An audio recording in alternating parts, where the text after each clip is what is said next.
Welcome to Module 7. In this module, we'll be focusing on assessment and teaching strategies for your proposed curriculum. The information covered in this module is key for assignment number 3 in this course. One thing that I would like to point out before we embark on this module is that in this course and in the development of your proposed curriculum, it is important to differentiate between assessment and curriculum evaluation. In this course and in assignment number 3, assessment describes the measurement of students or learners in regards to your given learning outcomes or objectives. For example, assessment refers to the testing of students, the observation of students, the completion and assessment of students' assignments. Whereas curriculum evaluation, sometimes also called program evaluation, describes the measurement of the curriculum itself, its quality, its strengths, and its weaknesses. In this module, we are focusing on learner or student assessment. However, next week in Module 8, we will be focusing on curriculum evaluation. To recap, in Module 6, we reviewed backward design. Backward design continues to be key in this module as we continue to explore the connection between learning outcomes or objectives and assessment strategies as well as teaching strategies. As a refresher, here are the 3 steps to backward design. In this module, we will review Step 2 again, which focuses on student or learner assessment, and then move on to Step 3, which pertains to educational strategies, that is, educational content and the teaching strategies or methods that you will use in your proposed curriculum. As you will remember from Module 6, once you have established what is critical for learners to know, understand, and be able to do by the end of the curriculum, often in the form of learning outcomes or objectives, you can then move on to Step 2 in backward design, which focuses on what assessment evidence do we need to gather in order to prove that the learners have learned the given learning outcomes or objectives. As we discussed and reviewed in Module 6, there are a variety of assessment strategies that you can use to assess your students' or learners' accomplishments of your proposed learning outcomes or objectives. To provide you with additional information on the range of assessment strategies that you can use, I have uploaded a PDF document in the presentation area for this module entitled the ChemEd's Assessment Tools Handbook. Since this is a health professions education course, the material in this book is situated within the health professions education area. Nevertheless, the tools that are reviewed in it are universal to any discipline. This book discusses assessment strategies such as multiple choice tests, portfolios, and observations. If you are struggling to identify appropriate assessment strategies for your proposed curriculum, I would suggest reviewing this resource. You can also email me, and we can brainstorm some other ideas and possible types of assessment that fit the given learning outcomes and objectives of your specific curriculum.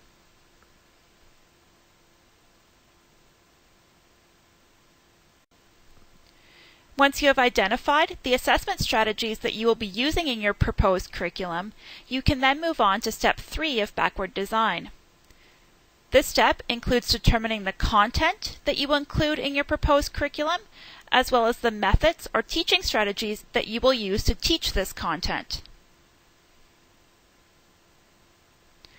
The first piece of the educational strategies component of your curriculum is to look at the content that you will need to cover in your curriculum to help the students or learners achieve the given learning outcomes or objectives of the proposed curriculum. The content can be described as topics or perhaps themes that you will cover in your curriculum. Oftentimes, the nouns that you used in the learning outcomes or objectives for your proposed curriculum will provide you with some insight into the content or themes that you should include and cover in your curriculum.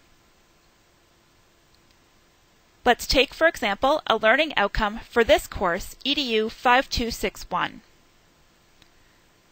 A learning outcome for this course is that students will be able to describe and apply Kern's 6-step approach for curriculum development. The noun of Kern's 6-step approach for curriculum development tells me, as an educator, that I will need to include content about Kern's 6-step approach in this course in order for the students to achieve this specific learning outcome. So now what I would encourage you to do is look back on some of the learning outcomes or objectives that you have developed for your proposed curriculum and highlight the nouns within those outcomes or objectives, as this will be some indication to you of the type of content or themes that you may want to include in your proposed curriculum.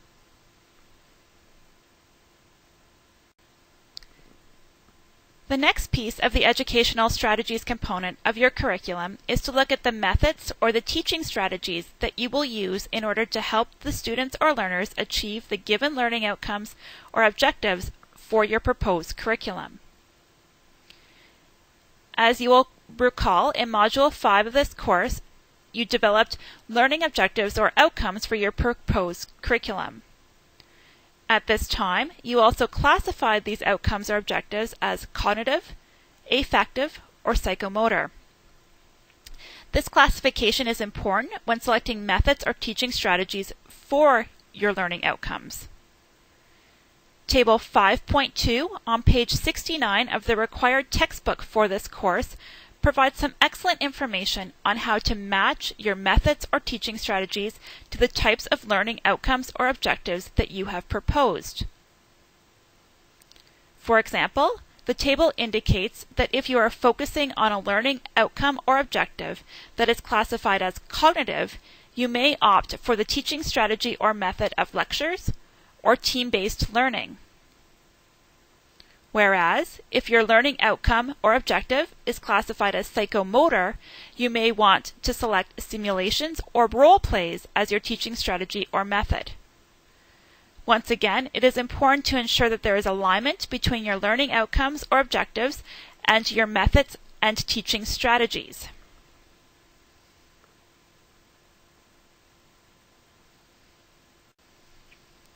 The learning activity for this week is going to be extremely important for assignment number 3, where you are going to develop the goals and learning outcomes or objectives for your curriculum, describe the educational and assessment strategies that you will use to achieve these goals, learning outcomes, or objectives.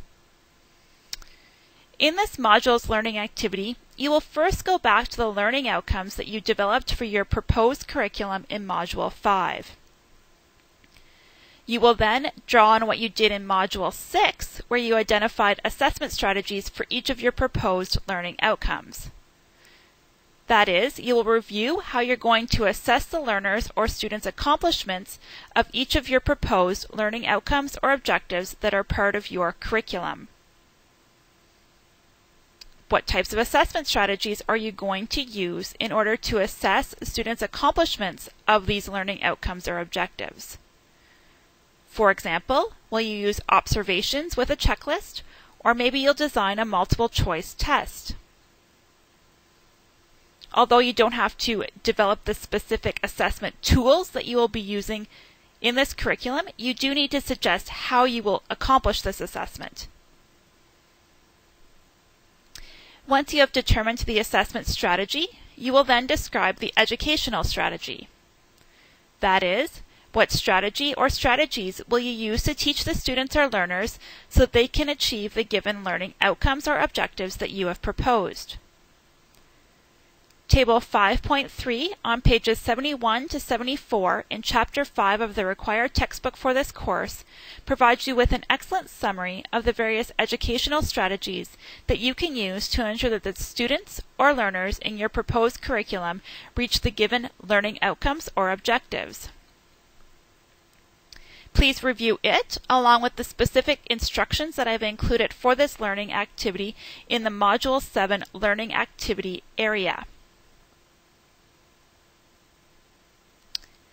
After you've completed this activity, you can then review the example of the completed assignment number 3 that I have posted on Brightspace under the assignment number 3 area to see how you can incorporate the information from this learning activity into your assignment number 3.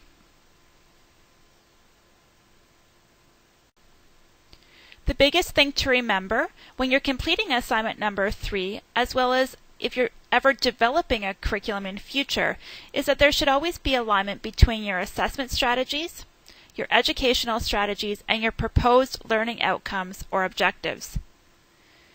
To illustrate this point, I would like to end this module by reading you the following poem. So I took a class called Let's Learn How to Swim. The classroom was tidy, the textbook was cool. It had colored pictures of folks in a pool.